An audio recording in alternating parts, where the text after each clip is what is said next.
So I want to share the story with you that I experienced on the theme of fasting several years ago.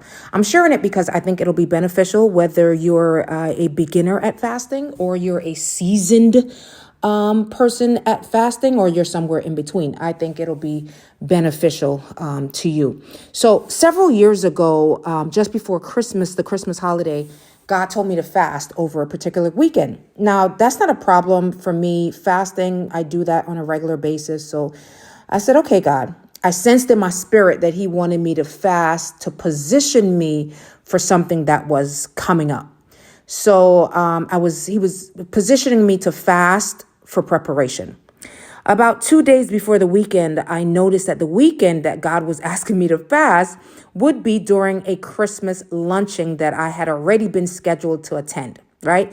Which didn't make sense. Like God already knew that I was attending that luncheon, and yet he's telling me to fast on that particular weekend.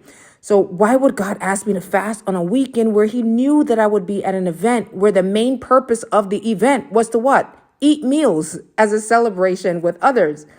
The commitment, they had already paid for my meal, right? Because I had already given them a commitment. So I got to add that in there. So I began to tell God, well, how am I going to do this? Because it would be inconsiderate or inappropriate if I'm there and I'm not eating. Others are going to think I'm being standoffish, etc. So I heard nothing but silence from God. The day before the event came, I began to tell God again that I couldn't do this fast because of this event that I had already committed to months before. And I didn't want to seem like I wasn't being a team player, like I wasn't, joining in what the festivities of what was going on. And again, I heard crickets, nothing from God. The day of the event, I'm saying, God, I haven't heard from you. Please say something. Well, this is while I'm getting dressed, right? The event is here. Please tell me what to do. So I'm at the event sitting at my table and they served us water. So I said, okay, I could do water. Then they served us salad. So I'm like, okay, Daniel fast. I can do salad, right? This is easy. Then I was still struggling with it, but was more concerned with what others thought than my obedience to God. I was more concerned with what others at the table thought than my obedience to God. Finally, the server walked directly to me, looked me in the eyes, and said, "Excuse me, ma'am, here's the salmon you ordered." Now, anyone knows me, I'm a pescatarian and I love fish. And they placed that salmon right in front of me. I'm like, oh my gosh. I waited a moment, looked at everyone eating, and began to eat the salmon. Each bite was treacherous, not because it wasn't good, it was good, but because it was my own act of disobedience. About 3/4 into eating the salmon, I happened to look up and over my shoulder. And what did I see? Someone sitting at the table, not eating because they had taken their food to go. They stayed for the event, but had the food packaged in a to-go box.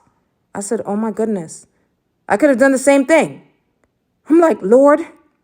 Then I heard the Spirit of the Lord say, Nadine, you were so focused on telling me what you couldn't do rather than asking me how to do. You told me all the reasons why you couldn't do it, yet you never stopped to ask me how to get it done. You never asked me for direction specifically on the assignment, not to get out of the assignment, but on direction concerning the assignment. While God's love extends beyond our disobedience, I felt so disappointed that I didn't sought the Lord on what he was asking of me and chose to go my own way. I believe I missed out on something that weekend that was waiting for me on the other side of my obedience. Yes, maybe God can redeem it, but I learned 3 valuable lessons through that experience. 1, exactly what God said is exactly what he meant. Fast, that's what he said, and that's what he meant. 2, don't rationalize yourself out of the will of God. Follow him specifically according to what he said. Partial obedience is disobedience. And then finally, the worst thing than not obeying God is wishing that you had. Proverbs 3:5-6 says, trust in the Lord with all your heart and lean not on your own understanding.